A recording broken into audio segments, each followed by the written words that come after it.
permis d'être là encore ce soir. Le Dieu qui t'a donné la force, qui t'a disponibilisé d'être là. Est-ce que tu peux dire merci à ces dieux?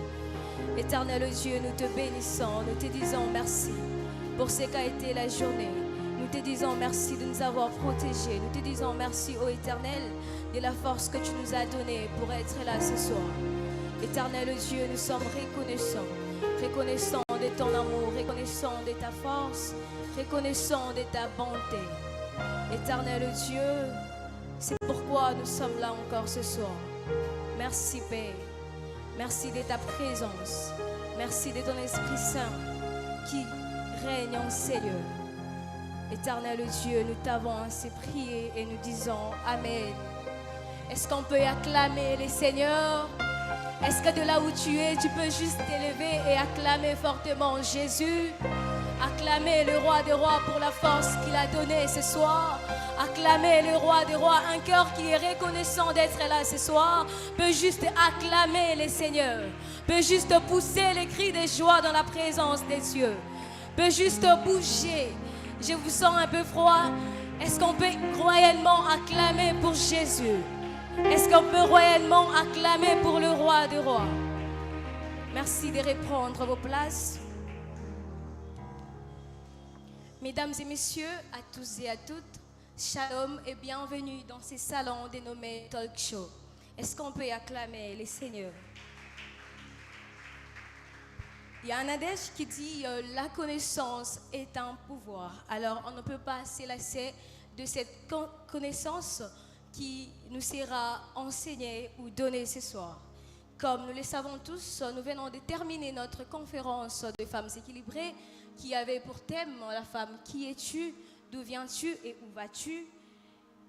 Et tout au long de cette convention, les orateurs qui nous ont enseigné, qui nous ont répondu concernant les questions qui ont formulé notre thématique de ce soir, entre autres la prophétesse Joël Indiang, la prophétesse Sivogoli, le pasteur Justin Mananga, le pasteur Divine Kabuyaya Mananga, ont pris la peine, ont eu le soin de répondre à chacune de ces questions qui ont formulé notre thème de la convention.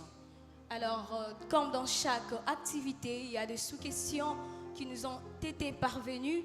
Alors, dans le souci de répondre ou d'évacuer les zones d'ombre, les départements des femmes équilibrées ont eu à organiser ces moments de talk show. Ces moments d'échange ce soir a pour thème la femme. Et les sous-thèmes, on parlera de maman, que dois-je connaître avant de me marier.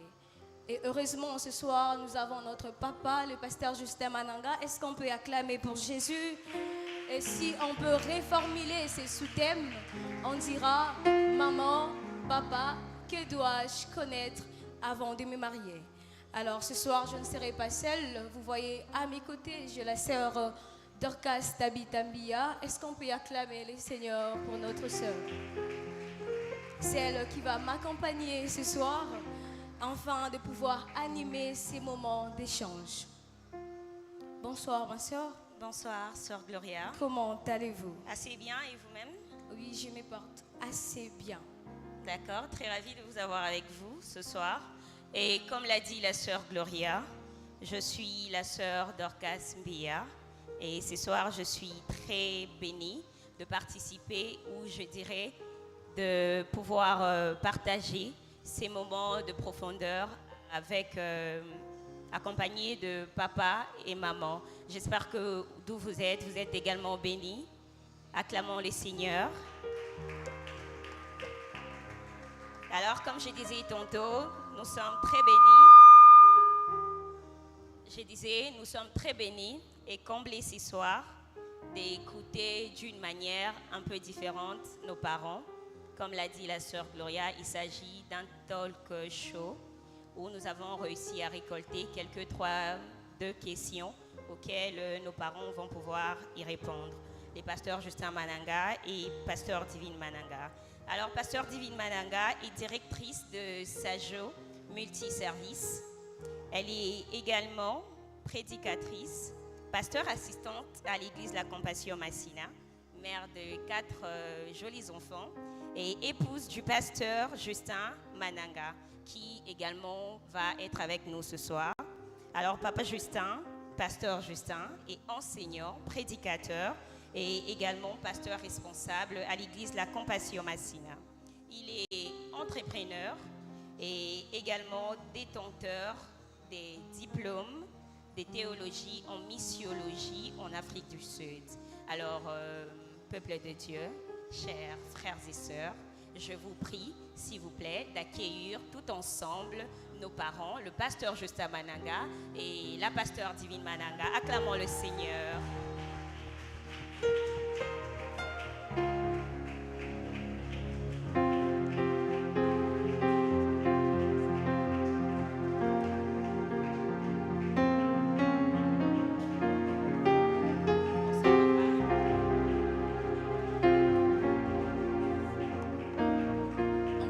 D'acclamer les Seigneurs, on continue d'acclamer fortement pour Jésus. Nous pouvons regagner nos places, s'il vous plaît. À présent, nous allons laisser ces moments entre les mains du Seigneur et ces moments seront dirigés par le pasteur Justin Mananga. Prions. Dieu Saint-Esprit, nous te confions ces moments de la parole, ces moments de questions-réponses. Nous te prions, ô Dieu, toi qui as créé les mariages, de bien vouloir nous accompagner. Donne-nous l'intelligence afin d'être utile, Seigneur, pour ton œuvre et une bénédiction pour ton peuple ici présent. Merci pour tout, Seigneur, et que tout soit pour ta seule gloire. C'est au nom de ton Fils bien-aimé Jésus-Christ, nous t'avons prié ici. Nous disons Amen. Amen. Merci. Bonsoir papa. Bonsoir maman. Alors nous sommes très bénis de vous avoir ce soir avec nous. Pareillement, le plaisir est partagé. Merci beaucoup maman. Alors comme l'a dit la sœur Gloria, et comme je l'ai également dit, oui maman, nous avons récolté quelques questions après la conférence qui a eu lieu ici. Et suite à cela, quelques questions nous ont été posées. Alors papa, maman, il nous a été soumis la question de savoir, premièrement, quels sont les caractères clés que la femme est censée avoir pour faire asseoir son mariage.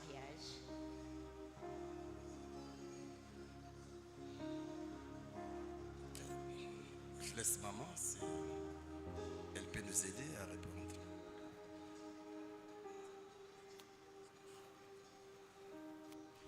Ok, donc je commence. Que Dieu soit béni. Alors, pour bien asseoir son mariage, nous avons plusieurs caractères clés. Faute de temps, nous allons peut-être parler de 4 ou 5 caractères. Le premier, c'est la sagesse. La sagesse. La sagesse. Proverbe chapitre 14, verset 1 dit: la femme sage bâtit sa maison. Donc, le premier caractère que doit avoir une femme qui veut bien asseoir son mariage, c'est la sagesse. La sagesse, c'est l'un des caractères de base pour bien organiser sa vie conjugale ou encore bien asseoir son mariage. Alors, pour donner quelques détails, la femme doit savoir quand parler et quand se taire. Parce que dans les mariages, il y a tant de choses. Et si la femme n'a pas de sagesse, elle va élever la voix là, il fallait se taire. Elle va se taire là, il fallait parler. Donc la sagesse est très importante dans les mariages. Aussi, elle doit être capable d'influencer son mari positivement, sans domination ni manipulation. Alors là, ces points, je laisse Maman Divine. Elle va essayer un peu de nous donner quelques détails par rapport à ces petits points. Merci beaucoup pour la question qui nous a été posée par rapport au caractère que doivent avoir la femme ou bien pour l'homme pour faire asseoir son mariage. Papa parlait de la sagesse et papa parlait aussi de la capacité de savoir influencer l'autre sans pour autant dominer ni mépriser la personne. Ainsi, je peux ajouter à cela le caractère que tu dois avoir pour faire asseoir ton mariage. Il te faut la maturité.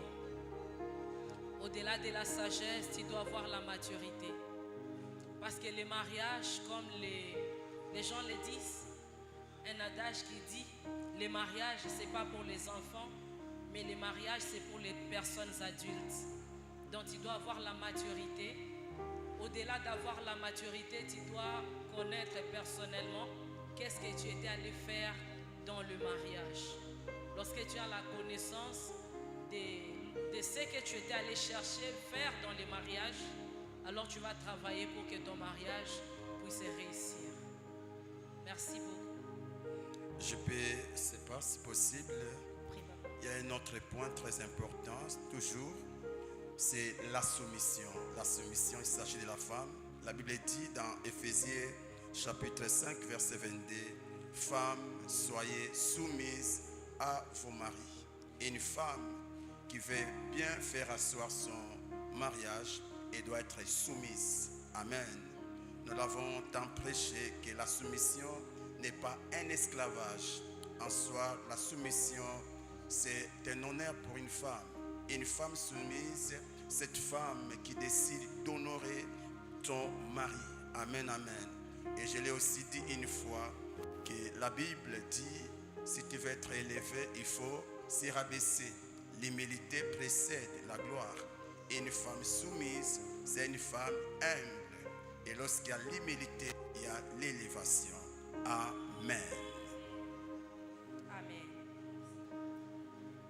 Merci beaucoup maman, merci beaucoup papa pour la réponse quant à la question posée. Alors, quand maman a parlé, j'ai eu une sous-question dans le sens, vous avez parlé de la maturité. Alors, qu'en est-il de mariage que les jeunes filles contractent avec, par exemple, dans des villages, ayant moins de 18 ans, mais elles sont mariées, on dit que non, elle va apprendre dans le mariage. Alors, qu'est-ce que vous dites par rapport à cela? Bon, ce que je peux dire est que, si je comprends bien la question, comment les filles comprennent par exemple au village, moins de 18 ans, et on dit qu'elle va prendre le mariage dans le mariage. Déjà là, je peux dire qu'on n'apprend pas à conduire une voiture en conduisant. Okay. Il faut d'abord chercher à apprendre à conduire la voiture pour prendre la route.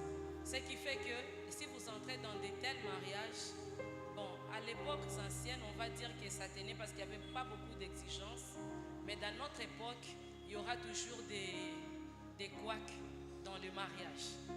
Et autre chose, je peux dire que si ça peut réussir à 50%, c'est parce que très souvent, les femmes du village ont, apparemment, ils savent au moins, et elles sont préparées uniquement pour le mariage. Elles ont une soumission aveugle, une obéissance aveugle. Donc, pour elle, elle sait qu'elle est là uniquement pour le mariage. Seulement pour le mariage, faire les enfants, les ménages, rien d'autre. Dans toute sa vie, depuis sa naissance, depuis son jeune âge, elle a été préparée uniquement pour le mariage. D'accord, maman, merci beaucoup pour les éclaircissements. Je peux compléter par papa. rapport à la question. En soi, la maturité n'est pas d'abord une affaire d'âge, surtout pour les cas des femmes. Vous verrez une femme qui a 15 ans, mais qui réfléchit plus qu'un garçon de 25 ans. Vous voyez? Voilà pourquoi même à l'époque, comme l'a dit Pasteur Divine, à l'époque, les femmes se mariaient à 15 ans, il y a même certaines à 13 ans. Parce qu'à l'époque, il y avait un système où les mamans, il y avait des sages, des mamans sages, qui savaient encadrer les jeunes filles. Parce qu'à l'époque, l'objectif d'une fille, c'est le mariage. Ce n'est pas d'abord travailler, voyez. Alors il s'est focalisé que sur les mariages. Voilà pourquoi vous allez voir, il y a des mamans qui se sont mariées à 15 ans, mais qui ont tenu leur mariage jusqu'à la mort. Donc bref, il y a un peu une différence entre notre époque et l'époque de nos mamans.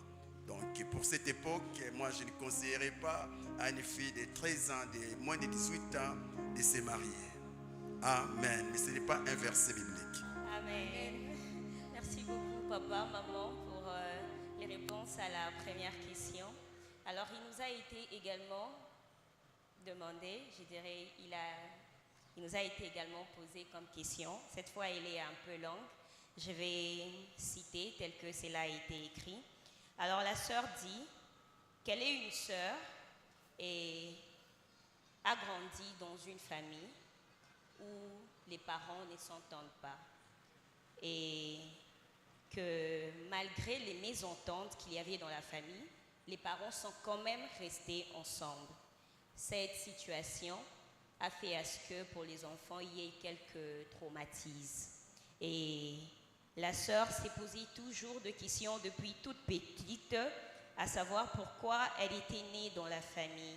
Alors quand elle était avec son père contredisait sa mère. Quand elle était avec sa mère contredisait son père. C'était vraiment des mésententes dans la famille. Et elle aimerait savoir, allais-je dire, si grandir dans une telle famille peut être un obstacle pour un mariage épanoui pour les enfants, mais également si étant dans une telle famille, la pire décision serait de divorcer ou de rester quelle que soit la situation dans la famille. Merci beaucoup.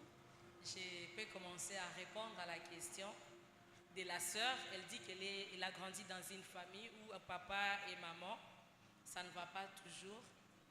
Ils se bagarrent souvent. Il y a donc les discordes dans la maison. Et la question est de savoir est-ce que les mauvais comportements des parents peuvent affecter négativement les mariages des enfants. Je dirais ceci, oui, parce que les mauvais comportements des parents peuvent réellement être un obstacle pour un mariage épanoui de leurs enfants. Lorsque vous provenez dans une famille où il n'y a pas un bon modèle dans le mariage, où les parents ne sont pas des bons exemples, où les parents ne sont pas des modèles pour vous, ça va affecter négativement, ça peut affecter négativement les mariages aussi de leurs enfants.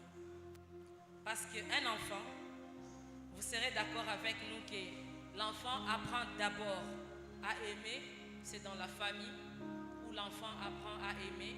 Lorsqu'il voit papa aimer maman, il voit comment, je vois avec mon petit garçon, des fois quand j'appelle mon mari, chérie, viens, lui aussi l'appelle, chérie, on t'appelle.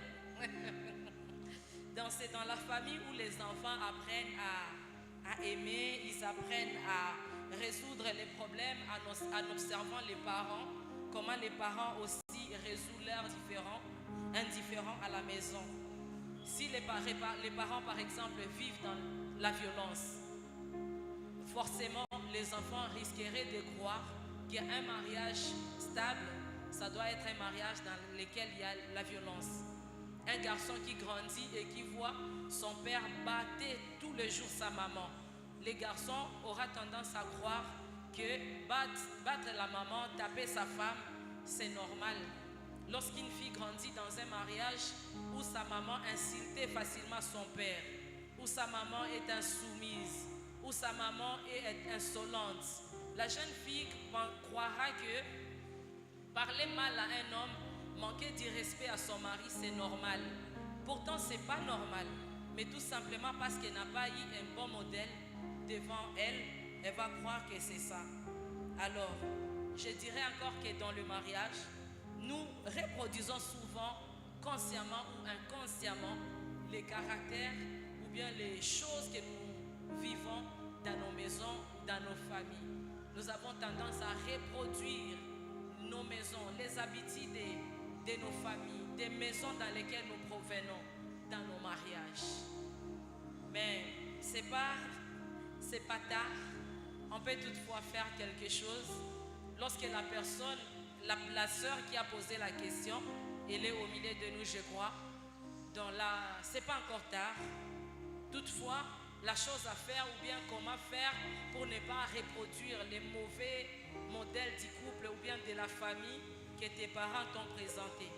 La première des choses que tu dois faire, c'est de reconnaître que les modèles des parents, les modèles des couples que tu as devant toi, ce n'est pas un bon modèle que tu as. Et lorsque tu reconnais que ce n'est pas un bon modèle, la deuxième des choses que tu dois faire, tu dois t'exposer, donc tu dois choisir un nouveau modèle à la lumière de la parole de Dieu. Selon la parole de Dieu, tu dois choisir un bon modèle.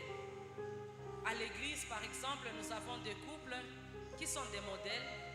Tu peux regarder comment ces modèles vivent, comment ces couples vivent, comment ils s'éduquent leurs enfants, comment ils se comportent à la maison ou en public. Tu peux regarder leur vie et tu copies cela. À part ça, qu'est-ce que tu dois faire? Tu dois te faire accompagner. C'est-à-dire, tu dois te faire encadrer par les pasteurs. Les pasteurs est là. Au-delà de se faire encadrer par nos pasteurs, c'est-à-dire par le pasteur Justin, je suis là, nous pouvons t'accompagner. Au-delà du fait qu'on peut t'accompagner, avant de nous marier à l'église, nous organisons les enseignements pour les fiancés, les futurs mariés. Tu peux venir suivre ces enseignements, ça va t'aider à comprendre c'est quoi la famille selon les modèles de Dieu ou bien selon les modèles divins. Au-delà de suivre les enseignements que nous donnons aussi ici à l'église, c'est la raison d'être aussi de cette école de rites. Parce que nous avons compris que beaucoup avaient des problèmes à ce niveau-là. Alors ici, nous avons prévu un cadre afin de vous aider à vous améliorer et avoir des couples parfaits, des mariages stables, errés et équilibrés par la grâce de Dieu. Amen.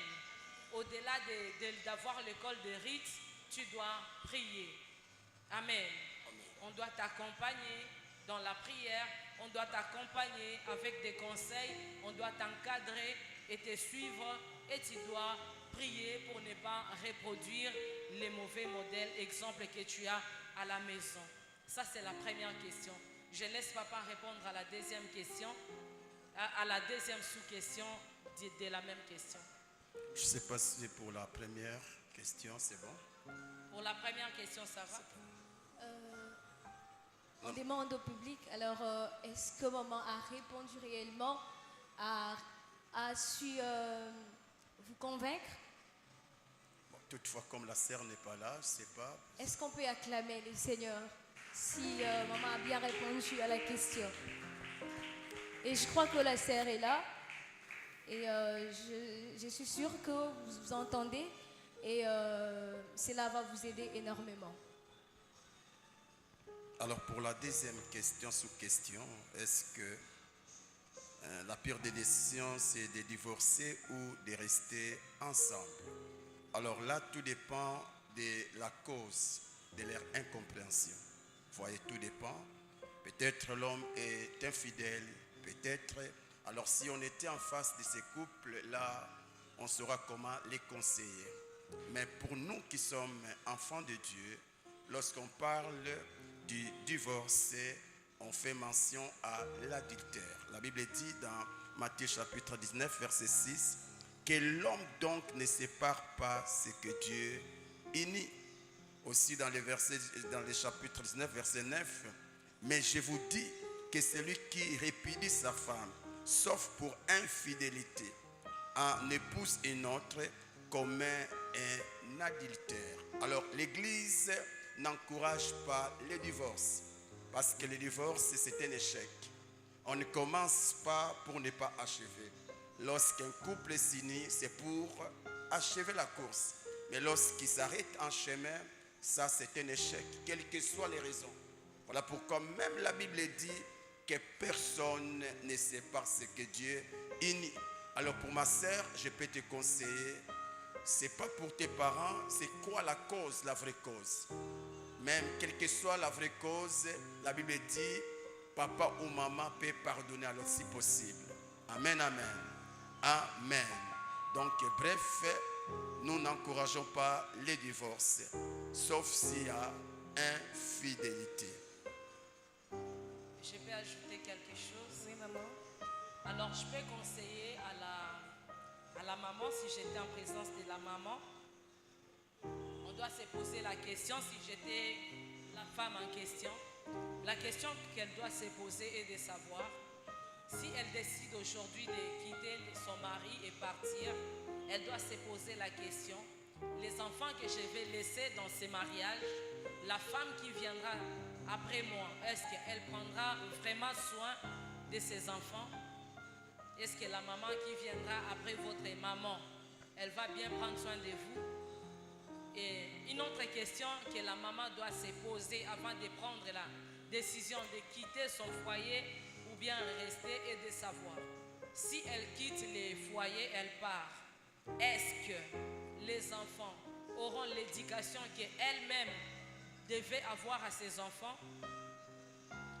Et une autre question que la maman doit se poser, si elle quittait le foyer et que peut-être elle va quitter, elle peut aussi trouver un autre homme, elle se marie, est-ce que l'homme là qu'elle va épouser, il sera un homme parfait? Est-ce qu'il n'aura pas de défauts? Est-ce qu'il n'aura pas les doubles de défauts que son premier mari qu'elle a quitté, je m'excuse. Alors quand elle aura des réponses à toutes ces questions, elle saura comment décider, partir ou rester. Merci beaucoup. Merci beaucoup maman, merci beaucoup papa pour les réponses qui ont été données en ces lieux.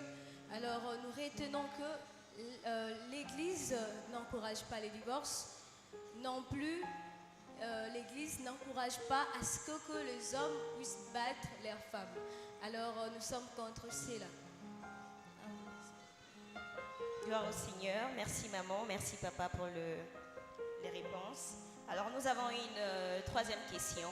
Celle où il nous a été demandé de savoir à quel âge un frère ou une sœur peut-il s'engager pour une relation sérieuse, je dirais une relation amoureuse qui doit mener au mariage.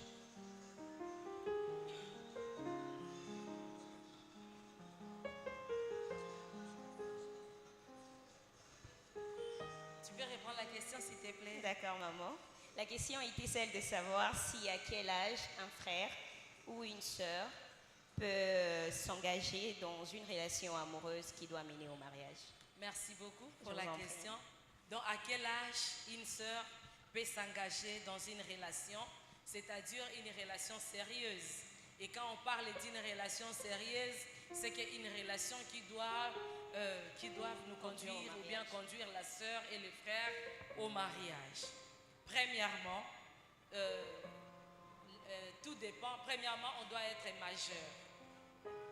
Et quand on parle d'être majeur, c'est-à-dire à partir de 18 ans pour les femmes, l'âge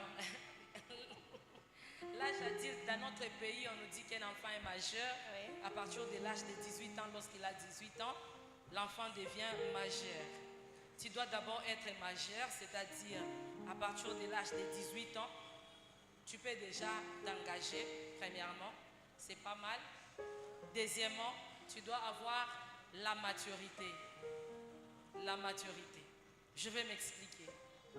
Quand je parle de la maturité, premièrement, quand je parle de l'âge, être majeur, je ne dis pas que toutes les filles ici qui ont 18 ans, les frères, alors vous allez vous mettre en couple. Non. On parle d'une relation sérieuse. Une relation qui va aboutir au mariage. Je ne dis pas le copinage, je ne parle pas de l'amitié, mais d'une relation sérieuse. Premièrement, tu dois être majeur. Deuxièmement, tu dois avoir la maturité. Quand je parle de la maturité, tu peux être une sœur, tu as 28 ans même, ou bien 30 ans, tu as 25 ans. Mais pour te réveiller le matin, maman doit venir toquer à ta chambre. Je dois venir chaque matin te réveiller. Pour laver les assiettes, je dois te rappeler. Mais tu ne vois pas que les assiettes sont sales, tu dois laver. Si on ne te rappelle pas, tu ne laves pas les assiettes.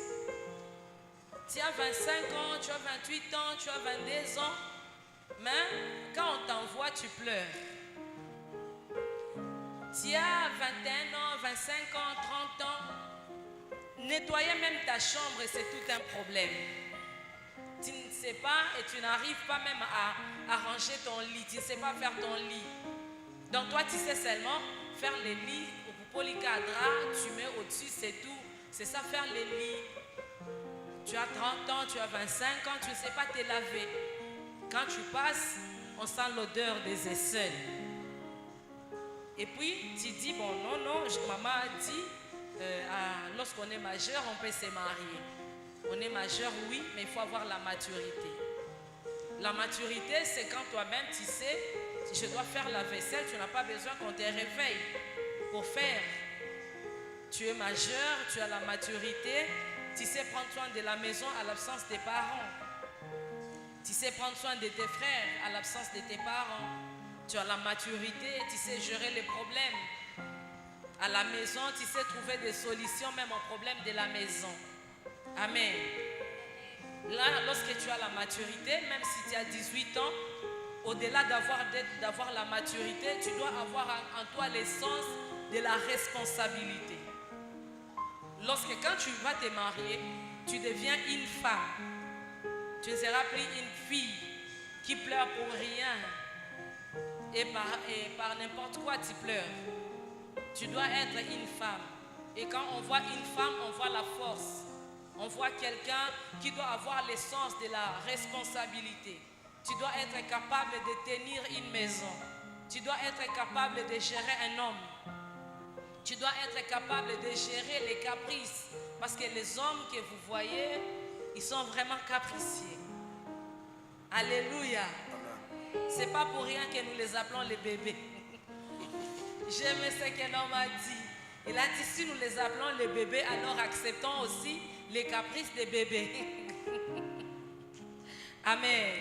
Amen. Alors, si tu n'es pas encore capable de gérer, d'accepter les caprices des bébés, alors, même si tu as 25 ans, même si tu as 23 ans, toi, tu n'es pas encore candidat au mariage ou bien pour une relation sérieuse. Là, je parle aux femmes. Je laisse papa parler pour un homme. À quel âge un homme peut se mettre en couple pour une relation sérieuse? Donc, merci papa de nous répondre. Amen. Amen. Est-ce qu'il y a des frères enseignés? Ok, les frères sont là, ils peuvent acclamer Jésus. Amen. Même vous qui nous suivez en ligne. Alors, pour les frères, la maturité n'est pas une question de barbe. Parce qu'on a la barbe et puis on est mature, non. Ce n'est pas aussi une question d'avoir une grande taille. Et parce que j'ai la grande taille, je suis mature. Non, non. Ce n'est pas aussi parce que je suis licencié, je suis mature. Non. En soi, un garçon mature, c'est un garçon qui, comme l'a dit Maman Divine, qui a l'essence de la responsabilité. Vous verrez avec moi, la Bible dit dans Genèse 2:24, il dit, c'est pourquoi l'homme quittera son père et sa mère. En d'autres termes, l'homme décide de ne plus dépendre de ses parents en termes financiers, matériels, etc. Amen. Seule la personne mature peut se détacher de sa source pour reproduire sa propre source. Amen. Donc pour l'homme, c'est d'abord l'essence de la responsabilité. Les mariages, c'est un engagement. Les mariages, surtout pour l'homme, c'est devenir une tête. Vous voyez, tu es la tête. Donc c'est toi le numéro 1 de la famille. Donc tout problème de la famille doit d'abord passer par toi avant d'aller toucher les restes. Alors si tu n'as pas l'essence de la responsabilité, eh bien vous serez dans un mariage où la femme sera ta mère et toi tu seras son premier fils. Donc très important, c'est pourquoi pour les hommes c'est vraiment difficile de trouver un homme à 22 ans se marier, un homme à 23 ans se marier. Souvent c'est 25, 26, 27. Mais c'est facile de trouver une sœur à 20 ans se marier. Amen. Donc pour les hommes, ce n'est pas la barbe, ce n'est pas la taille, ce n'est même pas aussi les diplômes. Parce que tu peux avoir les diplômes, mais réfléchir comme un jeune garçon de 6e primaire. Donc bref, c'est l'essence de la responsabilité, capable de prendre en charge une épouse et les enfants. Aussi, il faut avoir, quand je parle de la responsabilité, il faut avoir le travail. Bien sûr. Ce n'est pas aller demander à ton oncle Manchanga, aide-moi, et puis oncle Thiboto, aide-moi, et puis tu viens donner à la femme ton lambi, ton lait. Non, non, non, non. Tu dois avoir une source de production. Amen. Merci beaucoup, papa, pour les éclaircissements. À maman aussi, nous disons merci.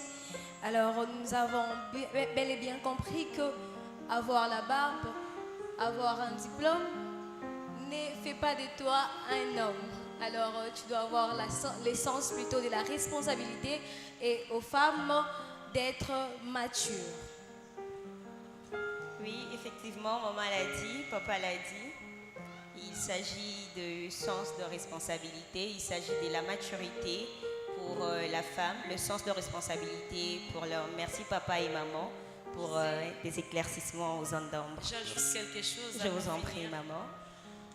Aussi, pour les hommes, avant d'aller chercher, de ranger la serre d'autrui, peu importe ton âge, mon frère, tu dois d'abord t'assurer, au-delà de ce que papa a dit, tu dois t'assurer que tu as un travail. Parce que tu ne peux pas aller déranger la sœur d'autrui, la fille d'autrui, et tu n'as pas un travail. Comme papa a dit, il faut être sûr que tu seras capable de payer les loyers et d'être responsable. Tu dois être un travailleur. Merci beaucoup, maman. Les frères, on doit être travailleurs. Alors, maman, papa, il nous a été posé, nous sommes à la 4e question, de savoir si à une fille de 21 ans qui tombe amoureuse étant chez ses parents, on doit interdire la relation ou chercher à suivre de près la relation, connaître le monsieur avec qui la fille, ou je dirais le monsieur pour qui la fille est tombée amoureuse pour une sorte d'encadrement, de manière à mieux orienter la relation. Ok, une très bonne question. Nous avons dit qu'on a vu des filles à 20 ans, elles se sont mariées. Alors, à cette question, c'est un peu compliqué, mais je peux toutefois dire une chose. Alors ici, le problème, ce n'est pas d'abord la fille. Ici, le problème, c'est avec qui elle a commencé la relation. Avec qui? Avec un homme. Et l'homme à quel âge? Vous voyez? Très important. Très important. Si peut-être les gars a 30 ans et la fille a 21 ans, là, on aurait une autre option. Chercher à savoir les garçons fait quoi? Est-ce que les garçons est responsable? Mais dire directement, non, tu es encore jeune fille. Non, non, abandonne ça, ce n'est pas sage. Amen, ce n'est pas sage. Donc, c'est possible qu'une fille de 21 ans se marie. Mais, en tant que responsable, en tant que parent, je dois d'abord chercher à connaître les statuts sociaux du garçon. Il a quel statut? Si le garçon avait 2 ans ou 23 ans, mais je n'ai pas besoin d'aller prier, je n'ai pas besoin d'aller gêner pour dire à la sœur, arrête. Parce que quand l'homme est immature, les garçons sont immatures, eh bien, ils vont commettre des choses immatures, telles que les rapports sexuels, les flirts, et après demain, la fille devient grosse. C'est qui les perdants? Ce n'est pas l'homme, mais c'est la fille. Vous voyez? Donc, bref, avant de dire arrête, on doit chercher à connaître avec qui il sort, son statut. Et si le monsieur est responsable, là, on peut conseiller à la fille. Voici notre question. Ok, le monsieur est responsable. Est-ce que toi, tu es aussi responsable? C'est-à-dire que tu es mature. Quand je parle être responsable, c'est-à-dire chercher à savoir si peut-être la fille est encore sur les bancs de l'école. Elle est encore à l'université. Et étant parent, mon vœu, c'est que la fille puisse décrocher son diplôme. Parce que si peut-être nous laissons la fille à se marier et que l'homme n'a pas les capacités d'aider la fille à continuer ses études et à y finir, en soi pour les parents, c'est un gâchis. C'est un gâchis. Étant parent, c'est que je rêve que ma fille finisse ses études universitaires.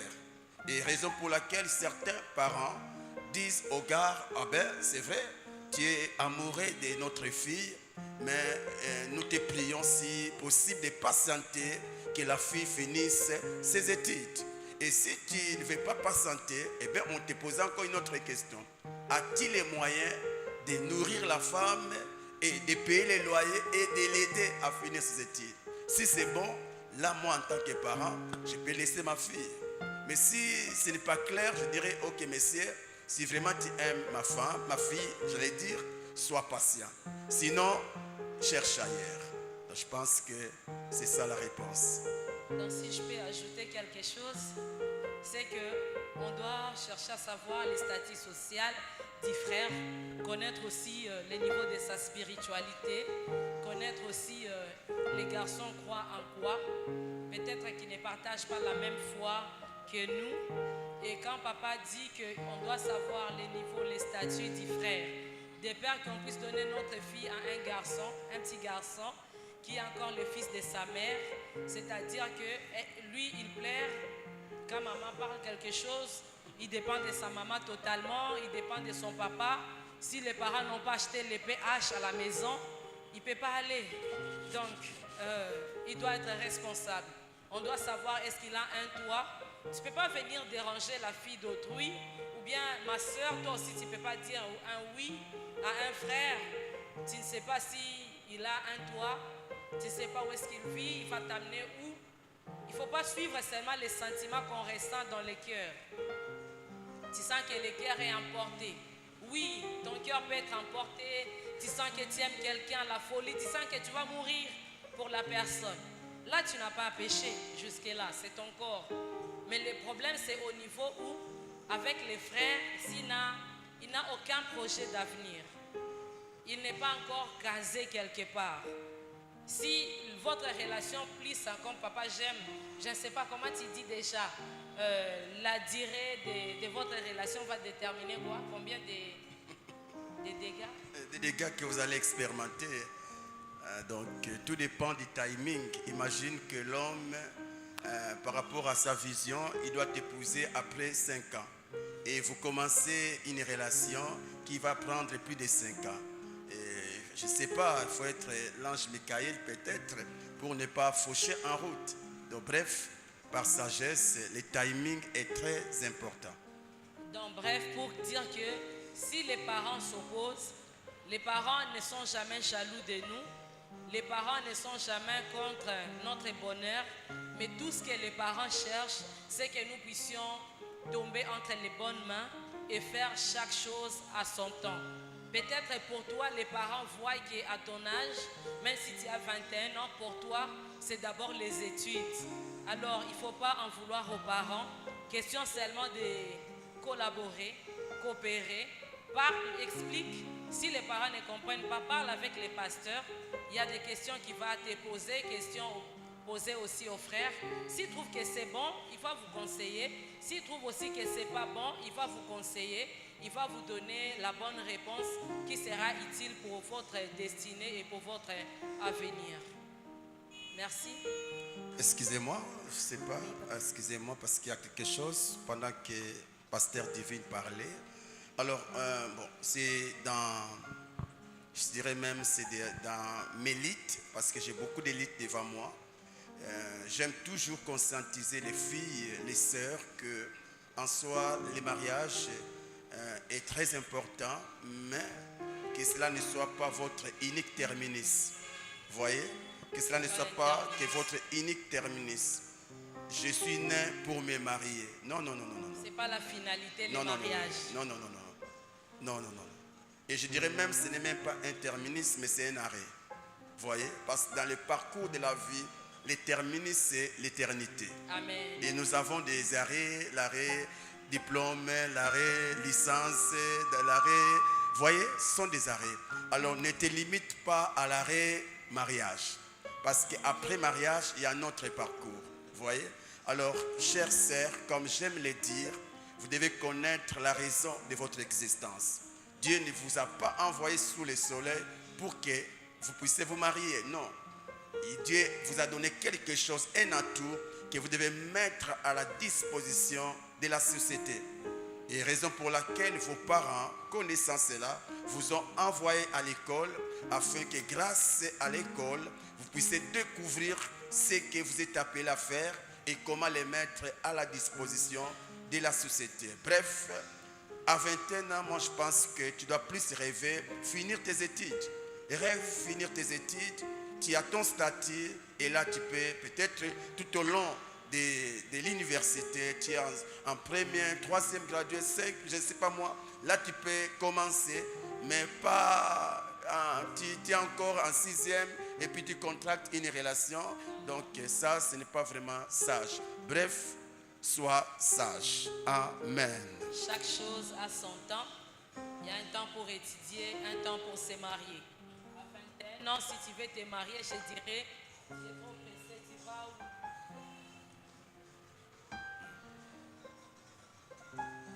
Merci beaucoup, maman. À 21 ans, tu es trop pressée. Tu vas où? Le mariage n'est pas une finalité. Le mariage est un arrêt, comme l'a si bien dit papa. Merci pour les éclaircissements apportés à la question. Alors, nous commençons à chuter. Nous allons vers la fin de questions posées, sauf s'il y en a d'autres. Mais, maman? Non? Il y a d'autres questions, maman? D'accord, merci beaucoup. Alors, il nous a été demandé, je pense que la question va tout droit vers maman, mais papa, vous pouvez également y répondre si possible. Nous avons été enseignés ici pendant les 3 jours de la conférence où il nous a été, les réponses ont été apportées aux 3 questions posées. Femme, qui es-tu? D'où viens-tu? Et où vas-tu? Alors, maman, nous aimerions savoir si vous avez toujours eu confiance en votre appel, je dirais en l'appel de Dieu dans votre vie, ou si vous avez quelquefois eu également à douter de l'appel à cause de votre identité de femme. Alors, si vous avez eu à douter, effectivement, c'était quand? Et si vous n'avez jamais douté de l'appel de Dieu dans votre vie, c'était sur quoi est-ce que vous avez autant bâti la confiance? Merci beaucoup pour la question. La question qui nous a été posée est de savoir que j'ai toujours eu confiance en l'appel de Dieu sur ma vie. C'est ça? Oui, effectivement. Et si j'ai déjà eu des doutes, Oui. ou bien si j'ai déjà eu peur, Oui. à cause de ma féminité, parce que je suis femme. Bon, premièrement, je dirais que j'ai toujours eu confiance en l'appel de Dieu sur ma vie. Depuis le jour où on m'avait dit que j'étais appelée à servir le Seigneur. Parce que j'avais appris cela étant très tôt. Quand j'avais reçu le Seigneur, très tôt, on m'a dit que j'étais appelée à servir le Seigneur. On a prophétisé sur moi que j'étais appelée à servir Dieu. Moi-même, je voyais dans des songes où j'ai prêché. J'ai prêché, j'enseignais, je priais pour les gens. Et comme beaucoup de gens avaient à prophétiser sur moi, moi-même, j'avais la confirmation. Quand je voyais cela dans les songes, ça avait permis que je puisse avoir confiance en l'appel de Dieu. Pourquoi? Parce que lorsque on me pose la question de savoir si j'ai déjà eu à douter de l'appel de Dieu sur ma vie, je ne crois pas. Je n'ai jamais douté que le Seigneur m'avait appelé. Parce que la personne a dit à cause de ma féminité, est-ce que j'ai déjà eu à douter? Non. Pourquoi? Parce que quand j'ai connu le Seigneur, j'avais connu Dieu dans un ministère où c'est la femme qui est la visionnaire au combat spirituel. C'est là où j'avais connu Dieu. Donc c'est une femme qui était la visionnaire. Et dans ces ministères, j'ai eu, en connaissant le Seigneur dès mes débuts, j'ai rencontré des femmes qui prêchaient déjà des femmes qui nous encadraient, des femmes qui enseignaient. Et ça nous a donné le goût de servir Dieu étant une femme. Maintenant, la dernière question, c'est quoi? Sur la sous-question. Et celle de savoir si vous n'avez pas douté de l'appel, qu'est-ce qui vous a autant rendu confiante? Ce qui me rend confiante. Oui, en fait, sur quoi est-ce que vous vous êtes bâti pour avoir confiance en votre appel? Qu'est-ce qui m'a mis en confiance malgré ma féminité? Ce qui m'a mis en confiance par rapport à mon appel de servir le Seigneur, c'est que au-delà du fait que je puisse rencontrer des femmes qui m'ont précédé dans le ministère, il y a eu la connaissance de la parole de Dieu. Amen. Qui je suis. Déjà, dès mes débuts, j'ai cherché à connaître qui je suis. Déjà, aux affermissements, notre première leçon, c'était la vision. On nous envoie sur nos origines. Qui es-tu? Tu dois chercher à connaître ce que tu es, ton identité, ce que tu es. Et en cherchant à connaître ce que j'étais, j'ai compris facilement, j'ai découvert ce que j'étais appelé à faire et qui j'étais. Et à part ça, ce qui m'avait mis en confiance encore, ce qui m'avait mis en confiance, c'est que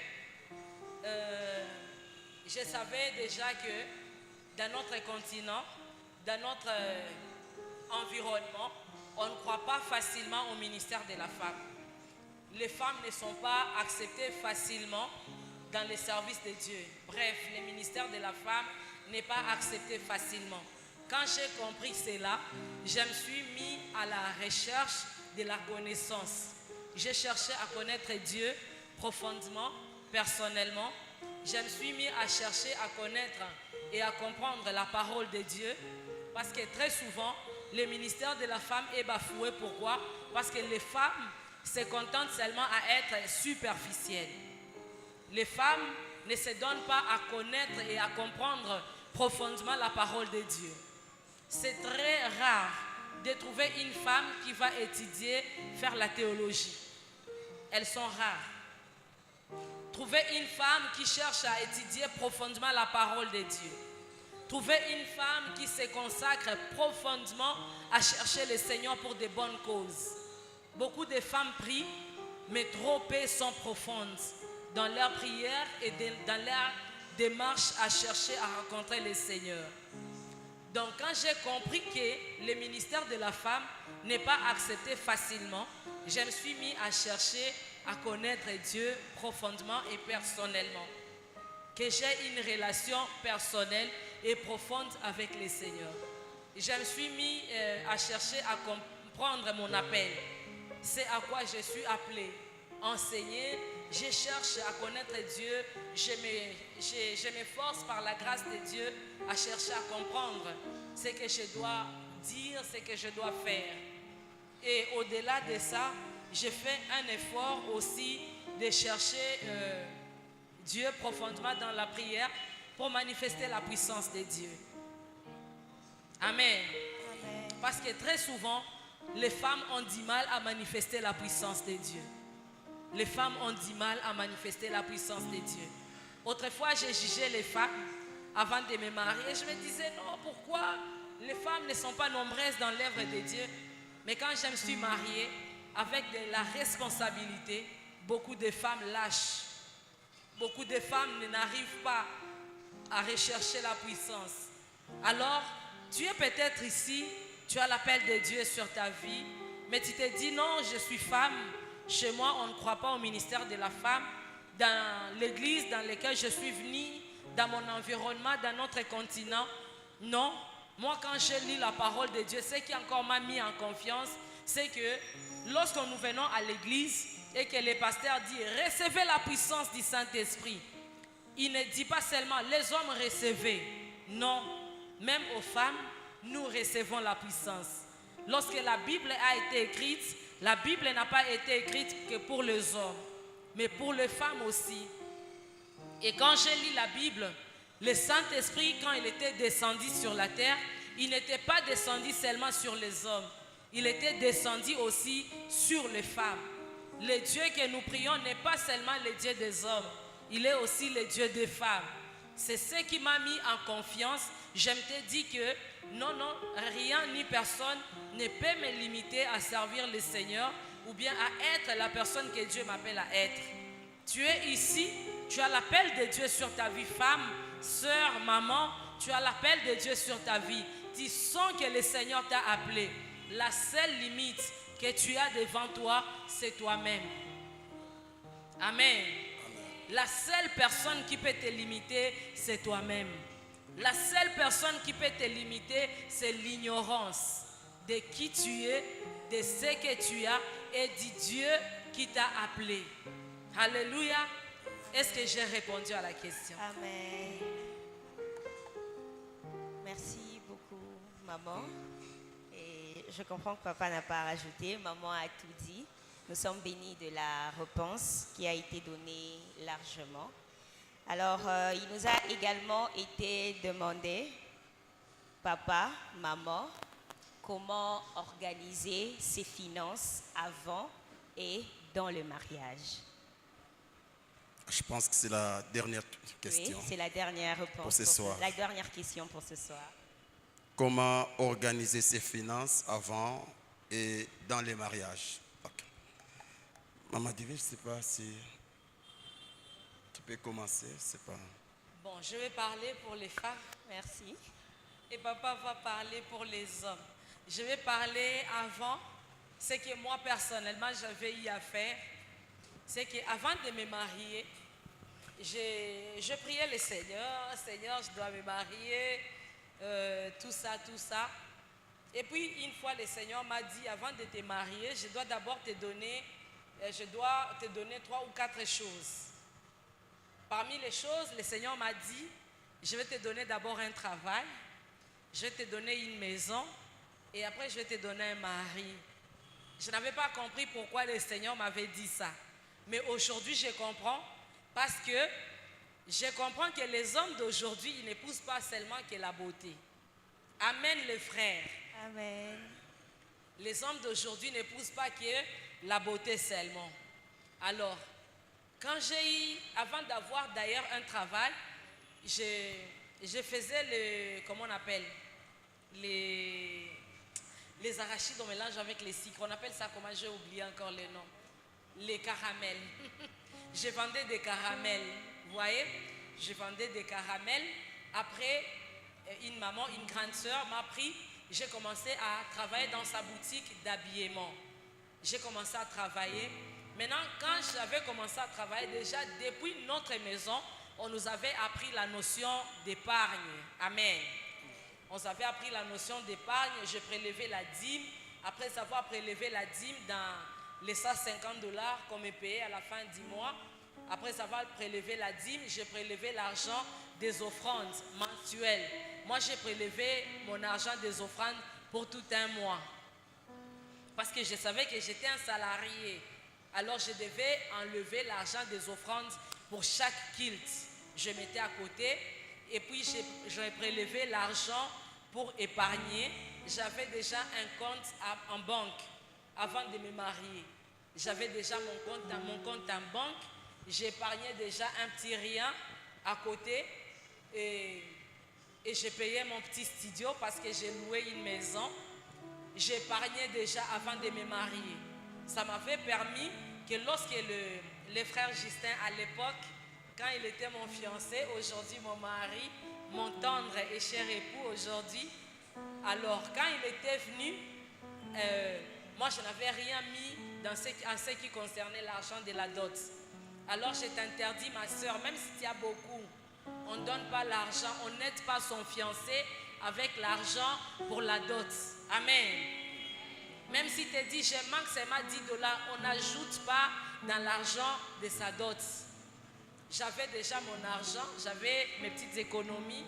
À la maison, quand on me disait, non, il y a un petit souci avec les finances, je me suis pris en charge du côté, il fallait m'habiller, par exemple, autre chose, des petits trucs, il fallait ajouter une fleur là-bas, il fallait faire. J'ai ajouté avec mes propres moyens. Et aussi, après m'être mariée, quand on s'est marié, on devait changer de maison. Je me souviens que j'avais pris dans mes épargnes, parce que quand vous mariez, vous mettez tout ensemble. Avec ce que lui avait et les paix que j'avais, on a mis ensemble, on a trouvé notre première maison. Vous comprenez? Donc, quand on a posé la question, comment gérer, c'est-à-dire dans le paix que tu as, tu dois apprendre la notion d'épargne. Peu importe les montants, ça peut être un $10. Tu peux te dire dans les $10, lorsque je prélève la dîme des $10, je vais commencer chaque mois à épargner $10 à côté jusqu'à ce que je vais arriver au temps fixé pour me marier. Et si je peux parler pour le frère avant de se marier, mon frère, tu travailles. Très souvent pour le frère, ce n'est pas un problème d'argent qui manque. C'est juste le problème d'organisation, d'organiser ses finances. Alors avant de te marier, mon frère, tu gagnes quelque chose. Tu peux ouvrir un compte, tu nommes ce compte projet mariage.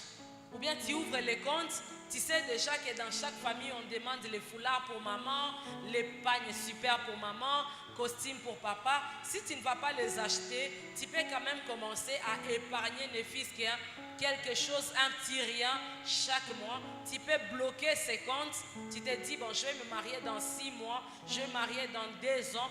Tu bloques les comptes pendant une année. Et pendant une année, tu vas voir ce que tu auras, le temps de trouver une sœur. Tu auras déjà un petit rien dans ton compte.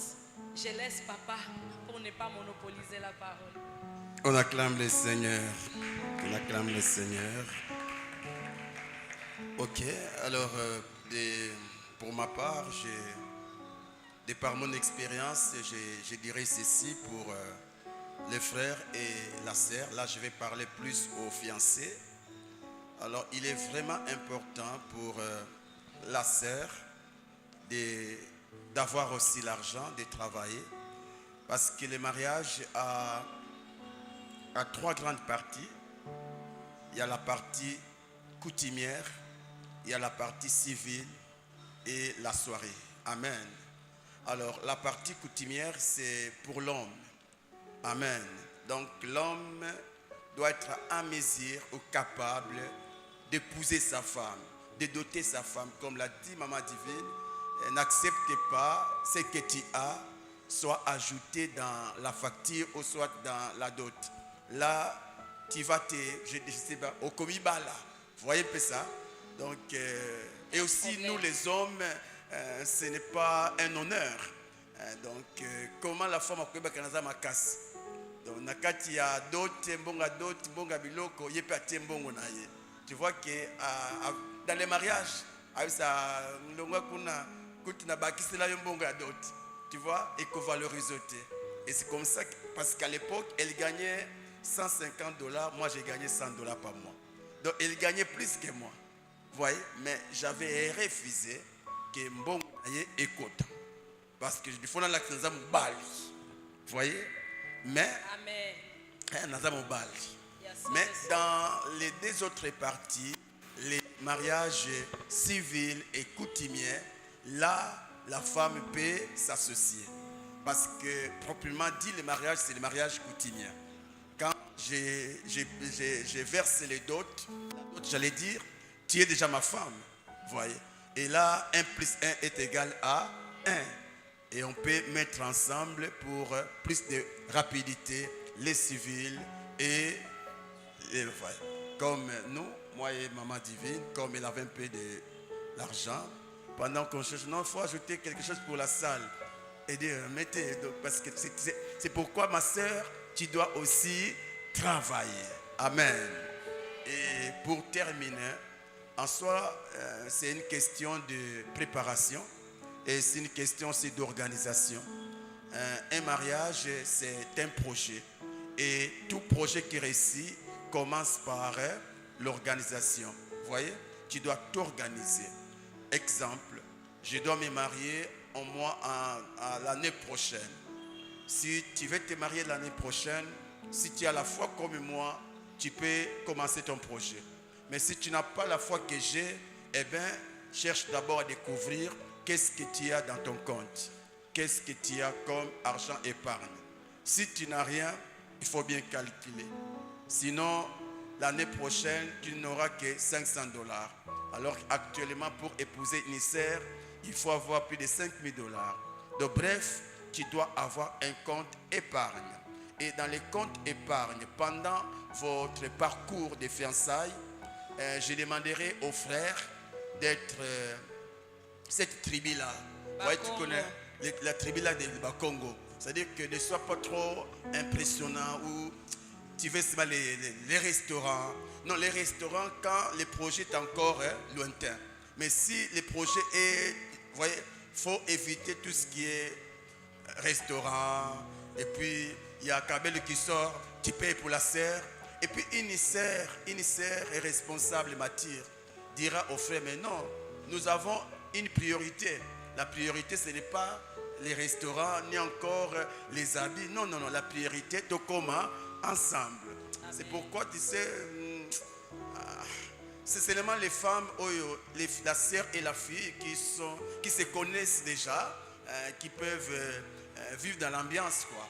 Mais un mari, un garçon qui rêve habiter avec la sœur, va plus se concentrer sur les projets de mariage qu'aller prendre un vin quelque part. Bref, c'est une question d'organisation, c'est une question d'objectif. Tu dois être objectif et avec le Seigneur, tu réussiras à épouser ta future femme. Merci. Pardon, j'ajoute quelque chose.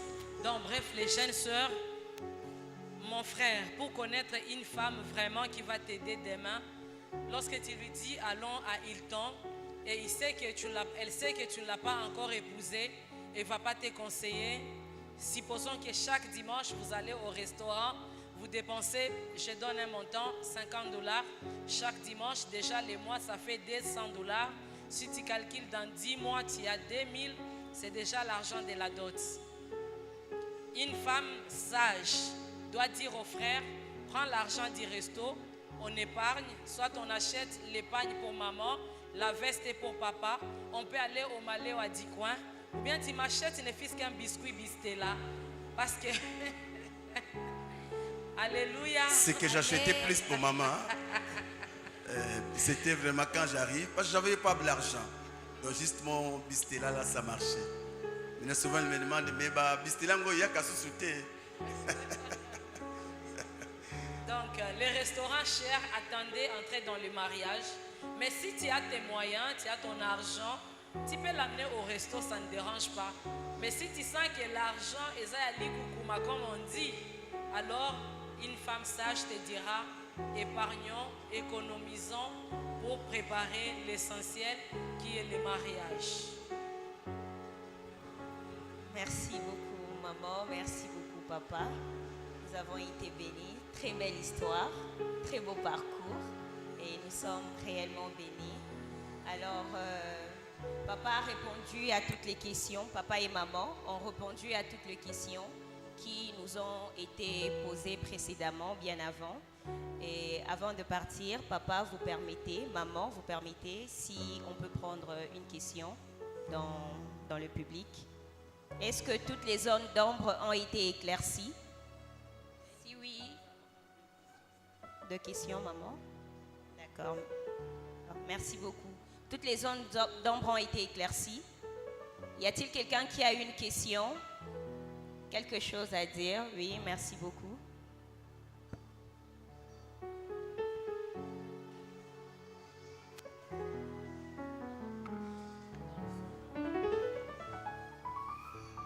D'accord. On va commencer par le nom avant de poser la question. Bonsoir. Bonsoir. Merci beaucoup papa, merci beaucoup maman. C'est le frère John Banzio. J'ai une question par rapport à ces assises plutôt. Malgré que ça ne cadre pas de questions posées, c'est un peu une question perso. Elle est un peu complexe, un peu perplexe. La réponse viendra de papa de son côté et la réponse viendra de maman de son côté. Et par rapport à l'esprit de la réponse que je vais avoir, c'est par rapport aux attentes de tout un chacun. Papa, selon vous, qu'attendez-vous par la soumission d'une femme? Qu'est-ce que vous voyez vraiment? Et maman, selon vous étant que femme, selon les attentes, qu'attendez-vous vraiment de la soumission d'une femme? Selon vous étant que femme, pour qu'une femme soit soumise, c'est quoi? Et papa, la même question. Merci beaucoup. Bon, je peux commencer comme ça, papa va clôturer. Quand on parle de la soumission, femmes, soyez soumises à vos maris. J'aimerais d'abord commencer par dire, on n'a pas dit femmes, soyez soumises à tous les hommes. On n'a pas dit femme, sois soumise à ton fiancé ou à ton frère. La femme doit se soumettre qu'à son mari. Un homme qui l'a épousé, c'est à lui que la femme doit la soumission. Et quand on parle de la soumission, ce que moi je comprends est qu'il y a celui qui a la grande mission et moi je viens sous la mission, je me mets sous sa mission, je m'aligne et j'accepte de l'accompagner dans la mission qu'il a. Donc je viens dans la mission car l'homme que le Seigneur m'a destiné comme mon mari, il a une mission, je me mets sous sa mission et je suis les règles de la mission qu'il a. Et c'est ce que je peux dire premièrement. Deuxièmement, je vais dire, lorsqu'on parle de la soumission, c'est-à-dire, cela ne veut pas dire que je deviens plus petite par rapport à mon mari. Cela ne veut pas dire que je n'ai pas des avis à émettre. Cela ne veut pas dire que je peux être aussi contre une pensée qu'il a, ou bien je ne peux pas émettre mon avis comme j'étais en train de dire. Cela veut dire que je dois me soumettre à la mission et à la vision que le Seigneur lui avait accordée et je suis d'accord pour l'accompagner dans cette mission. Toutes les fois qu'il restera derrière aussi Christ, toutes les fois qu'il sera dans la bonne voie, je dois me soumettre à la mission qu'il a. Donc je dois l'accompagner, me soumettre à la vision, adhérer et l'accompagner. Ok, je pense que c'est une très bonne question. Alors, la soumission pour la femme doit être soumise. Comme l'a dit Pasteur Divine, on n'a pas dit la femme doit être soumise à tous les hommes, mais la femme doit être soumise à son mari. C'est dans les contextes, dans les contextes du mariage. Amen. Aidez-moi, dans les contextes du mariage. Qu'est-ce que la Bible dit? Il n'est pas bon que l'homme soit seul. Vous voyez? Il n'est pas bon. C'est pourquoi je lui ferai une aide semblable à lui. Tu vois? Maman l'a dit, l'homme a une vision. Vous voyez? Et tout visionnaire a besoin des animateurs de la vision. C'est comme Jésus, c'était lui le visionnaire et les animateurs, les apôtres. Et pareil aussi dans la vision de l'homme est le visionnaire ou l'acteur principal et il y a aussi des animateurs et parmi les animateurs nous avons la maman. Vous voyez? Alors le rôle de la maman en tant qu'animatrice, elle n'est pas là pour être la petite sœur de son mari, non. Parce que déjà dans les mariages, 1 plus 1 est égal à 1. Vous voyez? Donc, elle est là juste pour aider le mari à atteindre les objectifs pour lesquels le Seigneur l'a assigné. Et d'aider. La vraie soumission n'est pas l'écrasement.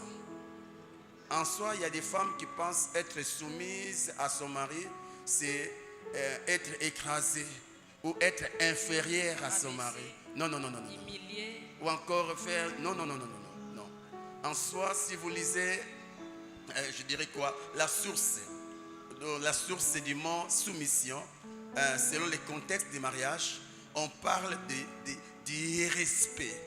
L'homme étant le chef, la femme doit les respecter. La révérence. Vous voyez? Bon, c'est oui ici, mais plus les respect. Donc tu dois respecter ton mari, tu dois honorer ton mari, tu dois valoriser. Une femme soumise n'est pas seulement celle qui dit, quand l'homme dit, viens, oui, va, oui, non. C'est une femme qui sait respecter son mari devant sa famille, devant ses amis. Voyez, une femme qui est soumise ne peut jamais insulter son mari, ne peut jamais dire n'importe quoi. Voyez, bref, la soumission ne veut pas dire écrasement ou encore esclavage. La soumission, c'est dire respecter son chef, honorer son chef et l'accompagner jusqu'à sa destination. Bref, c'est ça la soumission. Dans la soumission, si je peux dire un mot aussi, ce n'est pas que la femme doit s'élever. Je commence à faire tête à mon mari. La tête, non. Il dit ça, moi aussi il dit A, moi je viens, je dis B. Il dit C, je dis D. Non, parce que nous avons été créés tous à l'image de Dieu. Non. Il est le chef, comme papa a dit. Il a dit la soumission dans un français facile, c'est le respect. Quand on respecte quelqu'un, on ne doit pas le parler n'importe comment. On ne doit pas faire du n'importe comment vis-à-vis de la personne. Lorsqu'on honore la personne, il y a des limites en soi qu'on doit se fixer. On reconnaît son autorité étant le chef de la famille. On reconnaît son autorité étant le leader de la maison. Et on reconnaît ses limites ainsi que nos limites étant femmes. Et on reconnaît aussi que la décision finale revient au chef. Merci beaucoup. Et le chef doit assumer. Merci beaucoup, maman. Merci, papa. Les chefs doivent assumer. La soumission, c'est respecter, reconnaître l'autorité, mais également accompagner la vision. Alors, maman, papa, on peut prendre une dernière question, vite fait, possible. Il y a une question. La dernière question, s'il vous plaît. Vous commencez par les noms, je vous en prie, et puis vous posez la question. Bonsoir papa, bonsoir maman. Je salue toute l'assemblée au nom de Jésus. Bonsoir. Moi, c'est la sœur Grace. En fait, j'ai une question. Je voulais commencer par papa, puisque le dernier jour de la Convention des femmes équilibrées, vous avez salué l'émancipation de la femme, en disant que c'est grâce à l'émancipation que la femme a compris qu'elle est aussi appelée à travailler. Alors, vu que l'école de Ruth nous prépare à nous marier, à être de bonnes épouses dans nos foyers, mais aussi à être des femmes travailleuses, et étant donné qu'en plein 21e siècle, les femmes commencent aussi à exercer les mêmes boulots que les hommes.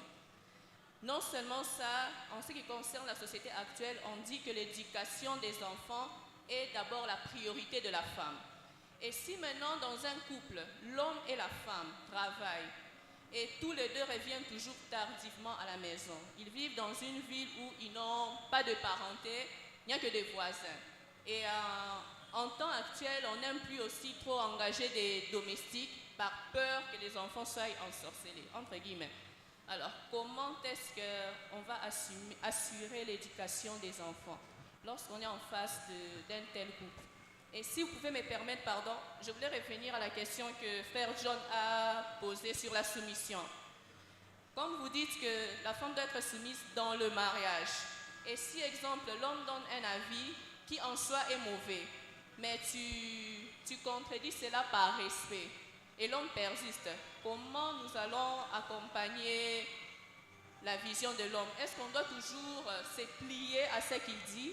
Ou bien on doit recourir à une autre façon de faire les choses? Je vous remercie.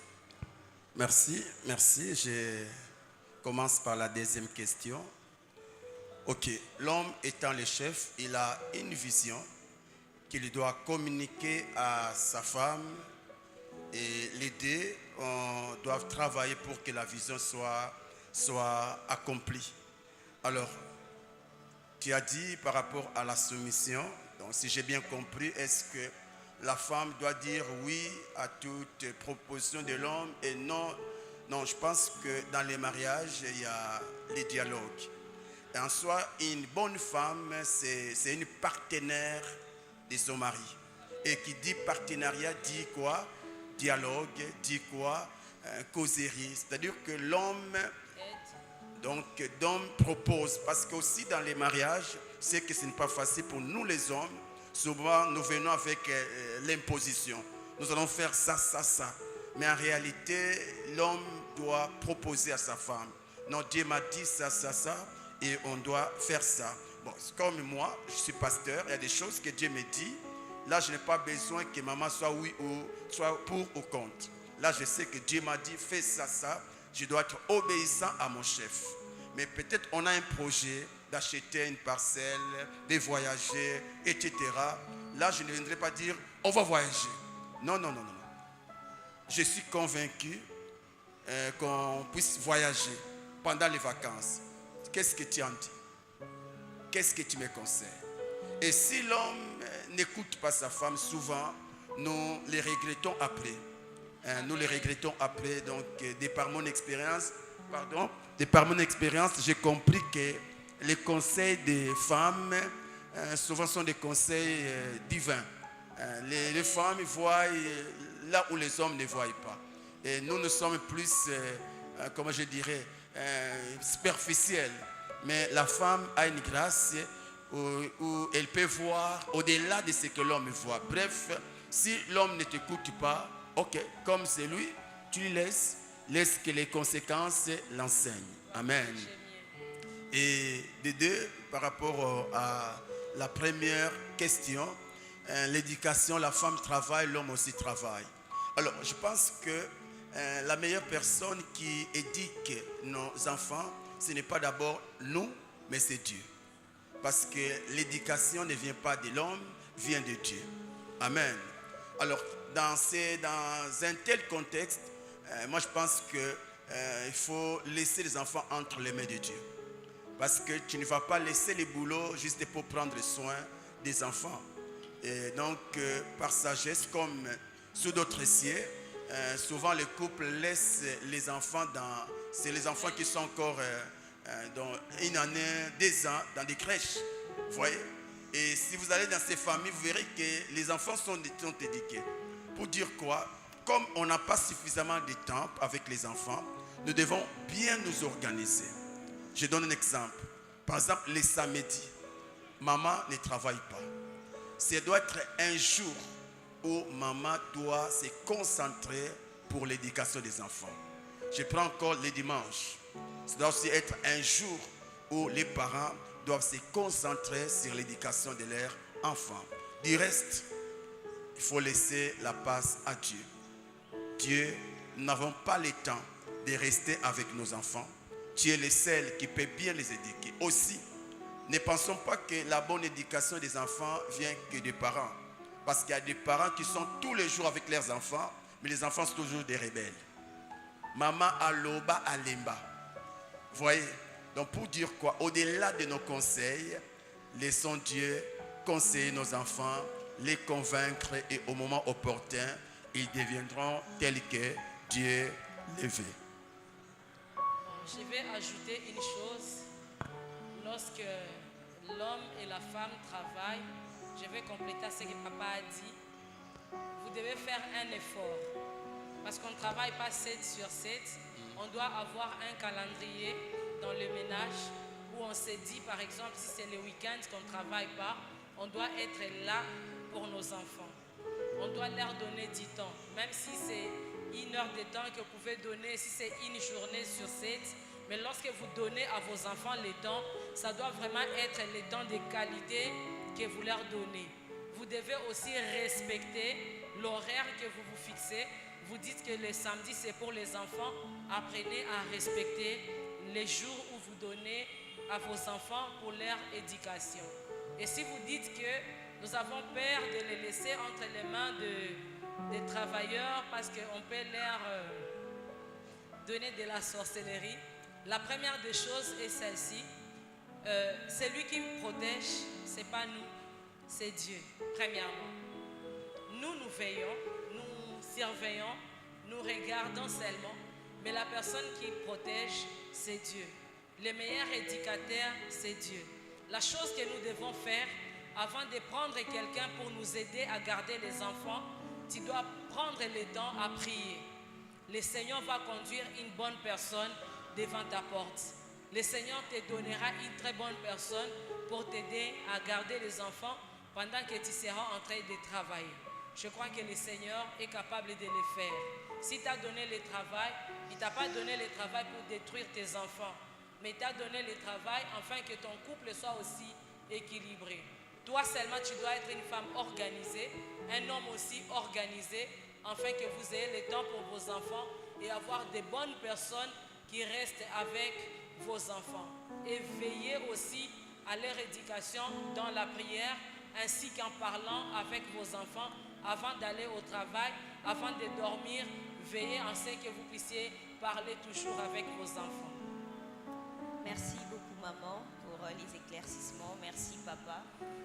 Alors, faute de temps, nous allons pouvoir demander à ceux qui ont des questions de le noter quelque part. Ce n'est pas le dernier talk show qu'on ait, il y en aura d'autres. Et au prochain rendez-vous, nous allons commencer par vos questions pour en finir avec d'autres qui viendront. Alors, sans plus tarder, nous remercions papa, nous remercions maman d'avoir disposé de votre temps pour partager avec nous ces moments. Nous avons été énormément bénis. Alors, si tu as été béni comme moi, comme la sœur Gloria, je vous prie de pouvoir acclamer les seigneurs. Merci. On acclame les seigneurs. Entre-temps, papa et maman regagnent leur place. Nous avons été énormément bénis. Nous vous remercions, vous qui avez répondu présente à l'invitation qui vous a été donnée. Nous croyons que ces moments ont été bénissants pour chacun de nous, pour chacune de nous. Je crois que nous sortons de ces lieux changés, transformés et remplis de sagesse. Est-ce qu'on peut acclamer pour Jésus? Est-ce qu'on peut acclamer pour la sagesse qui a été enseignée ce soir? Est-ce qu'on peut honorer l'onction qui a été répandue?